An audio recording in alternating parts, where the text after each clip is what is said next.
درود دوست عزیز، من دیبا نوروز نژاد هستم. به کانال سیکرت آف موویز خوش اومدی. این ویدیو متعلق به سریال شهر دور قسمت 7 ترکیه هستش. لطفاً کانال رو سابسکرایب کن که ما رو گم نکنی. زرین از کایا میخواد که بره که براش دردسر درست نشه، ولی کایا میمونه و میگه ما با هم دیگه هستیم. پلیس کایا رو میبره به کلانتری و جلوی در کلانتری خانواده سدات هم میان و نزدیکی که با خانواده جهان درگیر بشن. جهان و وکیلش میرن دیدن کایا و کایا میگه داداش این مرتیکه میخواست به زرین آسیب برسونه، هر بلایی هم سرم بیاد عین خیالم نیست. جهان میگه ببین حق با اروله، الان وقت این حرفا نیست، تو باید بگی که از خودت دفاع کردی. کایا از برادرش میخواد که بهش قول بده که بلایی سر زرین نیاد. مینه زنگ میزنه به جهان و میگه این جریان چیه که سدات و کایا با هم دیگه درگیر شدن. سدات آوردن اینجا توی بیمارستان و توی اتاق عمله. آلیا میگه من برم بیمارستان ببینم حالشون چطوره و بهتون خبر میدم. خانواده زرین اومدن پیشش و آلیا وقتی که میرسه بیمارستان و میبینه که مینه از همه چیز خبر داره میگه او از همه چیزم که خبر داشتین. مینه میگه نگران شدم و زنگ زدم بهتون که گفته بودم از گذشته با این خانواده آشنایی دارم. دمیر زنگ میزنه به اجمل و جریاناتی که اتفاق افتاده رو براش تعریف میکنه. اجملم زنگ میزنه سر شاهین داد و بیداد میکنه که چرا اجازه دادی زرین با کایا لاس بزنه. فیدان گوشی رو از شاهین میگیره و اجمل بهش میگه زرین توی اظهاریش باید بگه که کایا عمدن به سدات شلیک کرده. فیدان سر دخترش داد بیداد میکنه و حرف اجمل رو براش تکرار میکنه که صداقت وارد میشه و یکم با هم دیگه درگیری لفظیشون میشه و صداقت از زرین میخواد که حقیقت رو بگه. شاهینم وقتی داره میره بیرون به خواهرش میگه حقیقت رو بگو و هر چیزی که هست. مامورا میخوان ازش اظهاریه بگیرن که آریا میگه یکم حالش بهتر بشه بعدن. وقتی که همه از بیمارستان میرن، ناره توی حیاط بیمارستان از شاهین تشکر میکنه که برای کمک کردن به کایا به زرین گفته که حقیقت رو بگه و بغلش میکنه. احساساتشون پرشور میشه و دمیرم از اون بالا ازشون عکس میگیره. وقتی اوزگان میرسه به هتل، دمیر اون عکس رو براش میفرسته. آلیا یکم با زرین صحبت میکنه و آرومش میکنه و بعدم از اتاق میاد بیرون که زرین اظهاراتش رو بده. بعد از رفتن مامورا زرین میاد بیرون و به جهان میگه به مامورا گفتم که کایا بهش شلیک نکرده. شاهین خواهرش رو میبره. جهان از آلیا تشکر میکنه به خاطر همراهیش. صداقت به جهان زنگ میزنه که ببینه اظهاریه زرین چی شد و جهانم شوخی میکنه و میگه گفته که کایا رو دوست دارم. معلومه دیگه، گفته که کایا تقصیری نداشته، به نفعش صحبت کرده. مینه طاقت نمیاره و آخر میاد نزدیکشون میشه و میگه منم شنیدم و خوشحال شدم. بعد از اینکه آلیا میره سر کارش، جهان به مینه میگه برای چی اومدی جلوی آلیا داری با من صحبت میکنی؟ مینه میگه چرا نیام، مگه مسئله خصوصی دارین؟ فکر کنم یکم حسودیم شد، نتونستم جلوی خودمو بگیرم. جهان میگه چه حسودی؟ من دیگه صبرم تموم شده. اصلا فکرم هم اون سمتا نیست. مینه از جهان میخواد که شب بره به دیدنش. دختری که صداقت آورده برای جهان نشسته پشت پنجره داره گریه میکنه. ارول به جهان میگه اظهاریه زرین به نفع کایا شد، ولی باید ببینیم که وضع صدا چجوری میشه. جهان از ارول میخواد که یه کاری کنه که کایا بتونه با زرین صحبت کنه. قدیر با یه خروار غذا میاد و میگه اینا رو صداقت خانم دادن که برای کایا بیارن. ارول میره داخل و گوشیشو میده به کایا که زنگ بزنه به زرین. شاهین و زرین توی مسیرن و کایا به زرین زنگ میزنه و با هم صحبت میکنن و ابراز علاقه میکنن. حسن رفته دفترخونه که عمارت فیدان رو بفروشه. ولی نمیدونن که خریدار از طرف دمیر هستش و وقتی دمیر داره با اون طرف تلفنی صحبت میکنه، آلیا توی حیاط بیمارستان صحبتاشون رو میشنوه و به جهان خبر میده. جهان میره روبروی دمیر توی رستوران میشینه و خریدار دمیرم بهش زنگ میزنه و میگه قضیه حل شد. ندیم پدر دمیر میاد میگه چه سندی، چه مدرکی؟ دمیر میگه مژدگونی بده، امارت رو از دستشون در آوردم. جهان زنگ میزنه به قدیر و اونا هم گوشی رو میدن به خریدار طوفان. طوفان میگه جلوی دفتر اسناد آلبروها اسلحه کشیدن سمتم و امارت رو به اسم خودشون زدن. بعد از رفتن جهان ندیم سر به سرش داد و بیداد میکنه که تو هیچ پخی نمیشی. فیدان از اینکه زرین به نفع کایا شهادت داده ناراحت و داره داد و بیداد میکنه که قدیر در خونشون رو میزنه و سند رو میده به شاهین و میگه این عمارت به اسم شما شده. فیدان میگه یعنی چی؟ ما از دست میدیم و بعدم خوشحال میشیم؟ این عمارت از اول هم مال ما بوده. جهان میره ملاقات کایا و بهش میگه که عمارت رو به نام شاهین کردن. وقتی جهان میاد خونه، دنیز سراغ عموشو میگیره و جهان میگه رفته خارج از شهر، به زودی میاد. بعدم با آلیا میان توی اتاق صداقت و بابت کار امروزش مؤاخذش میکنه و بهش میگه اگر آلیا نبود ما نمیفهمیدیم که دمیر میخواست اون عمارت رو بخره و الان دمیر اون عمارت رو خریده بود. به لطف آلیاست که الان دمیر نتونسته اون رو بخره و من زدمش به نام شاهین. بعد از اینکه جهان میره، صداقت به آلیا میگه میتونی پسرمو گول بزنی ولی من گول این بازیاتو نمیخورم. خود دمیر اومده بهت این حرفا رو زده، خودت نشنیدی. آلیا میگه درسته که شما دارین تاوان کارایی که با من کردین و پس میدین، ولی منم اهل کلک زدن و نارو زدن نیستم. پسرتونم انقدر باهوشه که نمیخواد گول منو بخوره. جهان میاد توی اتاق دختر تازه وارد و میبینه که داره گریه میکنه. به مظفر میگه به پدر مادرش زنگ بزنین و بیان ببرنش. صداقت میخواد جلوشون رو بگیره که جهان میگه همون کاری که من گفتم میشه. آلیا هم یکم به دختر رسیدگی میکنه. جهان میره توی اتاق صداقت و بهش میگه من این همه مشکلات برای خودم دارم، تو هم برام دردسر درست میکنی. آلیا وارد اتاق میشه و صداقت میگه به جای اینکه سر من غر بزنی به زنت بگو یه نوه پسر برام بیاره. آلیا میگه این چه ذهنیتیه که شما داری؟ هیچ کس اینجا برده شما نیست و اونطوری که شما میخوای همه چیز پیش نمیره. مظفر میاد میگه صبح میان دنبال دختره. جهان به مادرش میگه میبینی این دختره از اینجا میره، اگر بخوای مانع بشی خودم برمیدارم میبرمش. آلیا و جهان وقتی میرن توی اتاقشون، آلیا میگه آخه مادرت چرا همچین کارایی میکنه؟ کی بهش همچین جرأتی میده؟ جهان میگه یعنی میگی من همچین جرأتی میدم؟ اون به خاطر اینکه تو حسودی کنی و تو رو برنجونه همچین کاری میکنه. آلیا میگه من با دیدن اون دختره که تیر تیر میلرزه و گریه میکنه نمیرنجم.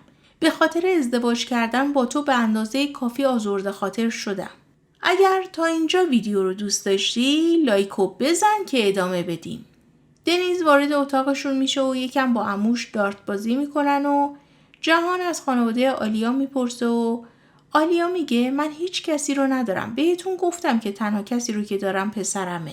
دنیز اصرار میکنه که روی تخت بخوابن و آلیا مجبور میشه که باهاش روی تخت بازی کنه و همونجا خوابشون میبره. جهان یکم معطل میکنه و از اتاق میاد بیرون و میبینه که هر دوشون خوابن و روشون پتو میکشه و میره خونه مینه.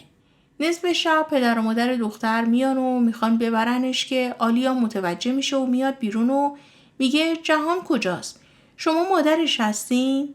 دختره یک کاغذ میذاره کف دست آلیا که روش نوشته کمکم کن چون که پس فرستاده شدم اینا منو میکشن. آلیا میخواد نذاره که ببرنش و موفق نمیشه و ماشینو بر میداره و دنبالشون میره و مظفرم به دنبال آلیا. صبح به جهان زنگ میزنه و جریان رو تعریف میکنه و جهان میگه چرا زودتر به من نگفتین؟ منم الان میام. همشون میرسن به یه ساختمون مخروبه و پدر دختره میخواد دخترشو بکشه. آلیا میره جلوشو میگیره و میگه من زن جهان آلبورا هستم، اسلحه‌تون رو بیارین پایین. جهان و مظفرم میرن جلو. جهان میگه من به دخترتون دست نزدم، حتی وارد اتاقم هم نشده. پدر دختره میگه خان ما تو رو دوست داریم، برات احترام قائلیم ولی نمیتونیم پسش بگیریم. آلیا اصرار میکنه که دختره رو اینجا رها نکنیم و مجبور میشن با خودشون برش گردونن.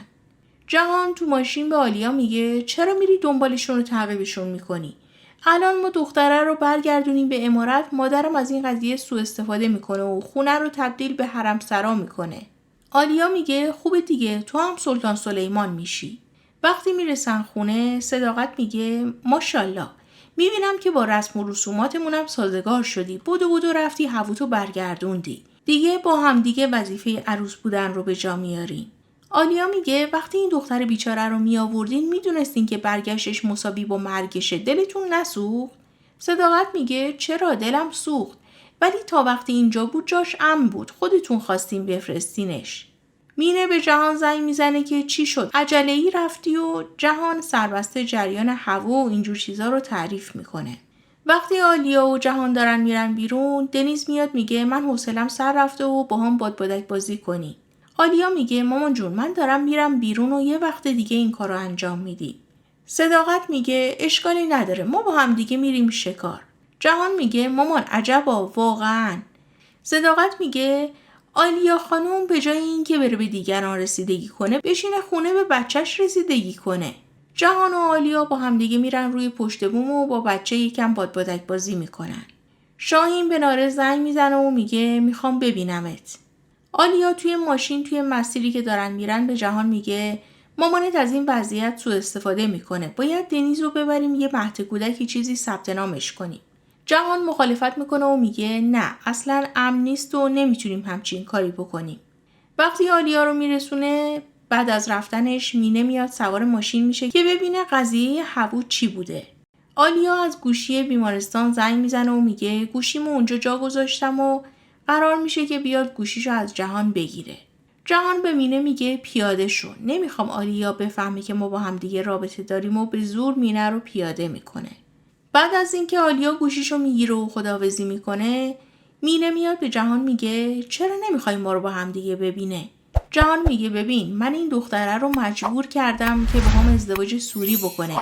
نمیخوام بیشتر از این برنجونمش. مینه میگه چرا آزرده خاطر بشه؟ وقتی به هووش حسودی نکرده چرا به من حسودی کنه؟ میدونی چیه؟ تو میترسی این موضوع رو بفهمه و به این موضوع هم اهمیت نده. جهان میگه دقیقاً موفق باشی. اوزگان تو مسیر برگشت خونه به زنش زنگ میزنه و میگه تنهایی؟ کی خونه است؟ بمون میخوام بیام باهات صحبت کنم. دمیر به آلیا میگه چون که کنجکاویم بهتون میگم صدات از مراقبت‌های ویژه اومده بیرون. ولی خبر بد براتون اینه که تو اظهاریش گفته کایا عمدن بهش شلیک کرده. آلیا میخواد به جهان زنگ بزنه و خبر رو بده که میبینه اشغاله و توی راهرو میبینه که مینه داره با جهان صحبت میکنه و داره خبر رو بهش میده. جهان به آلیا زنگ میزنه و میگه چی شده؟ کارم داشتی؟ آلیا دوباره با بی‌تفاوتی جریان رو تعریف میکنه. صداقت وقتی میرسه جلوی کلانتری میبینه که پسرش رو دارن میبرن زندان. فیدان با خوشحالی میاد این خبر رو به زرین میده و زرینم با عجله کت و موبایلش رو بر میداره و میره یه تاکسی میگیره و به آلیا زنگ میزنه و ازش میخواد که یه کاری بکنه که توی بیمارستانی که کایا داره چکاپ میشه بتونه ببینتش. صداقت هم اومده توی بیمارستان و از ارول میخواد که یه کاری کنه که پسرش رو ببینه. مینه هم میاد میگه اومدم اینجا گفتم شاید کاری از من بر بیاد. آلیا با استفاده از کارت پزشکیش یه کاری میکنه که زرین و کایا بتونن همدیگر رو ببینن و چند دقیقه صحبت کنن. وقتی زرین رو از اون اتاق میاره بیرون، صداقت شروع میکنه به داد و هوار کردن که من هنوز نتونستم پسرم رو ببینم. چطور تونستی این دختره رو بفرستی توی اتاق؟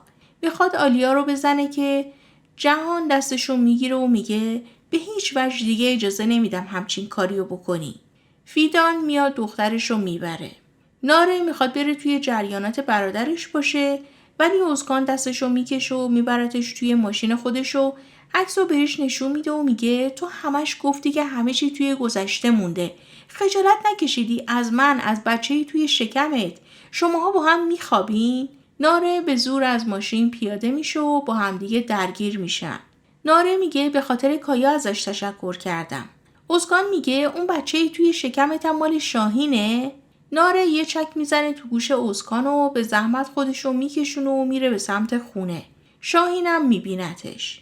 وقتی ناره میره توی خونه سرش گیج میره و میفته روی زمین و شاهینم به زور در رو باز میکنه و ناره رو بغل میکنه که ببرتش بیمارستان. دمیر به اجمل زنگ میزنه و میگه مهمونت داره میاد، دم دره. اجمل میگه خوش اومد، صفا آورد. این لطف منو تا آخر عمرش نمیتونه فراموش کنه. کایا رو میبرن زندان و صداقتم اونجا زجه میزنه و به جهان التماس میکنه که پسرمو از زندان بیار بیرون که گیر اجمل نیفته.